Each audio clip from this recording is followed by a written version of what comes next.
नमस्कार मंडळी, आज आहे डे 18 ऑफ अवर बोधकथा सिरीज। एका थंड हिवाळ्याच्या दिवशी एक माणूस चालत होता। त्याला रस्त्यात एक साप सापडला, थंडीत गोठलेला, हालचालही नाही। त्याने सापाला आपल्या कपड्यात घेतलं, ऊब दिली, बिचारा मरू नये म्हणून त्याची मदत केली।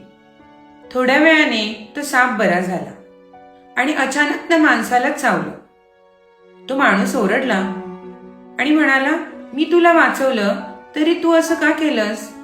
साप म्हणाला, मी साप आहे, चावणं माझ्या स्वभावातच आहे।